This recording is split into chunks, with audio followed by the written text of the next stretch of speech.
What's up, everybody? Welcome to Podcast Now. I'm Alex, and in this video, I want to go over my tips and tricks of how to win Carnado in Destruction All-Stars. Now, I'm thinking about the idea of doing it for all of the modes. I'm thinking about doing just an overall tips and tricks for Destruction All-Stars. These are all things on the table, so let me know in the comments if there's more you want me to do, specifically like in-game help on Destruction All-Stars. We went over our top 3 best characters yesterday, and again, today I want to take a look at, I would say, the most fun mode. It's my personal favorite mode. I think it's got the most people kind of playing it. It seems like Carnado and Stockpile do have the most people on at any given time. But again, we can talk about other ones if you guys want me to. Let me know. As always, make sure you guys are subscribed, bell icon turned on. If you guys want to follow me over on Twitter, PodcastNow15 is my Twitter handle. I'll leave a link for it in the description below, or of course, you can look me up on Twitter. All right. These are just my opinions. I know there's going to be people 3-4 weeks from now saying, oh my God, you only rank whatever. I mean, I've been playing this game for 3 weeks. Well, obviously, duh, okay? So hopefully I'm stopping people from saying that, right? This is after a couple days of playing. These are kind of just base things that I have learned, that I've done myself to win some, but also I've noticed from the other team to win others, okay? These are kind of just overall things, and I definitely want to hear from you guys in the comments. What are some things that you find successful in winning this mode? Okay, now to me, Carnado is a very offensive mode. We talked about, again, the top 3 best characters yesterday, and one of the things I said is, some of them are very dependent on the mode you're playing, okay? Because a mode like Carnado, you're going to be in the car a lot, okay? That's the whole kind of point. It's going to be very difficult, I would say, to wreck cars from just being a person running around. It is possible, but you're not going to do it all that often, and the whole point is to earn, like, the gears, right? Or to earn, like, the break points, and then drive it into the tornado in the middle of the thing, right? So you're mainly going to be in a car. So I would suggest picking characters that are very, I would go so far as to say offensive. Now, I would say most of the characters are or do have an offensive upside to them. Some of their abilities are a little bit more defensive. Some of them are a little bit more mixed, just in general. Like, you can use it offensively, you can use it defensively, but then some, I would say, are just purely offense. I went over my best character, my favorite character is Blue Fang, the one that has like the blades in the front of his car. That one is very, very good, and I see it time and time again, people playing as him in this mode. So I'm not going to tell you who to pick. Obviously, pick whoever you feel most comfortable as, right? Or if you're getting good as a character, just go with them. But I do say that I think character selection in terms of offensive upside is important for a mode like this. All right. Now, when you're actually in a car, and this may seem like simplistic, this may seem like obvious, I would say don't get too cocky is one of the biggest tips I can give. I did it constantly. I actually was pretty safe early, like the first handful of matches, and then like as I started playing more, I got a little bit more cocky, a little bit. And by cocky, here's what I mean. So the whole point of this mode is to hit other cars. The more you hit other people, the more break points you get.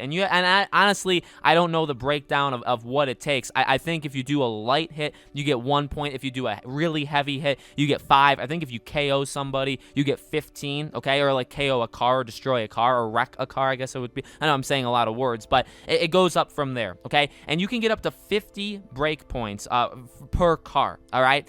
Again, in the earlier matches, I would say when I got up to like 5, maybe 10 or 15, I would just drive the car in the tornado in the middle and call it a day, move on to the next car. But as I got on, I was like, all right, I'm getting better, I'm getting more cocky, I'm going to go experiment, I'm going to really try to get up there. And oftentimes, even in the specialty cars, which by the way, I would say is like a tip, the specialty cars are probably where you want to be a little bit more like adventurous, like a little bit more risky, right? Because some cars can take more damage, some cars can deal a lot more damage. It's easier to get more points in this mode in Carnado when you're in a specialty car. There's no way around that, right? However, I did find time and time again when I would do that, sometimes, not all the time, but sometimes I would get cocky. Sometimes I would lose track of my life. I would get to 30 or even 50 points, and then a car would destroy me. And that's, for a mode like this, you cannot do that. So, I mean, I hurt the team there, right? I wouldn't say you go for the 1 points. If you just drive a car without doing anything in, you get 1 point, okay?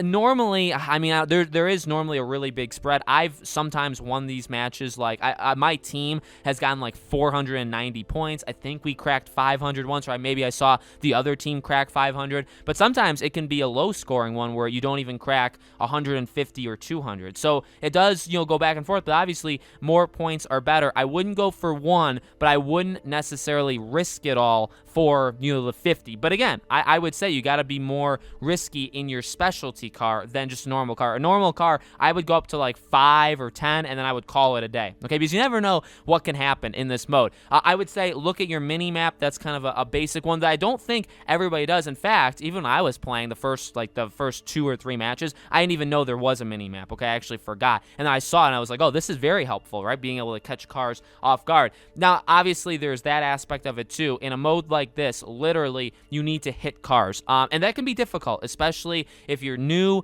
And you could just be having a good match. You could be sometimes just having a really bad match. I would say the most success I found is cutting off cars. So I would say, and this is more of a general tips and tricks for any mode, I would say like chasing one specific car from behind is probably not the best way to do it. You're going to lose a lot of time. It's very possible that they're just going to always be ahead of you, okay? I just don't think the odds of catching up are, it's super high. I do think it's possible if they mess up, if they take a turn wrong, if they do whatever, obviously it's possible, but I would say cutting off cars that another car is chasing. So if you're looking around the map, and I've done this numerous times, you'll see one of your teammates chasing a car. I would just say go on to the other side and cut them off. Again, you're not guaranteed to hit them. In fact, numerous times I went all for it, right? I did the forward hit button going up on the analog stick, and I just completely missed. But I would say you have a better chance of doing that because you're either going to absolutely destroy them and you're going to get a lot of points, or you're going to miss, but it's okay because you can just do it again. If you're chasing a car for 25, 30 seconds, you're wasting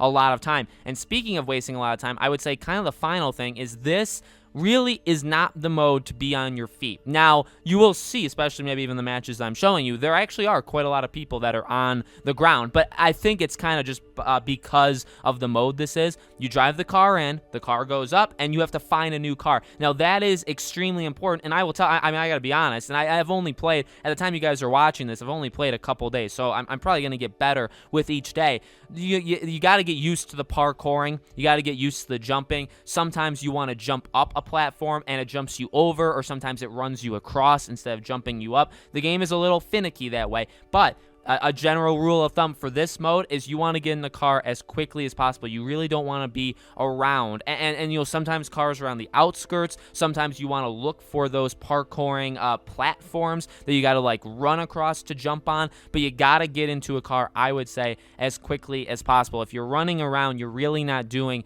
anything. I mean, I'm sure you can take cars, but to be honest with you, I think as the game goes on, it'll be interesting because I find that I'm really good at shaking people off, but I'm also actually kind of decent at taking cars from people. I'm pretty fast with, and I don't mess up all that much with the quick time when I'm taking over a car, but we'll have to see how that goes over time. Will the people in the car always have a distinct advantage, right? I would say if you're in a car and you see the person on you, if you start immediately wiggling, there's no chance that they're beating you. That's a tip that that's something that I've just kind of found while playing it. So I would say being on the ground is not the best thing. Yeah, I guess you could KO people, but I mean, it's very hard, I would say, in a map this big to actually find anybody to hit them. Okay, normally people are running around trying to get into other cars, so you're really not going to do much damage there. Again, the only way you really do stuff here is taking out people or taking out cars, so you need to get in a car, okay? And that's pretty much it. I mean, again, obviously there's things with how you hit and how you drive and being able to swerve and hit the circle button, right, to quickly turn around. There's stuff like that, and that's, I think, more of a basic tips and tricks thing. So I can definitely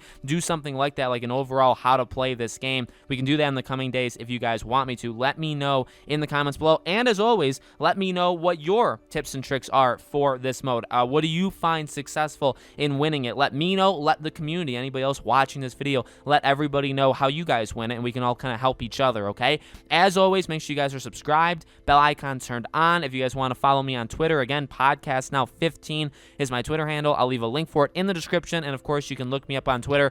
Thank you all so much for watching. I really do appreciate it. I'm loving this game. I really am. I'm planning on doing more videos on it. Hopefully, you guys are liking these, and I hope to see you all on the next one.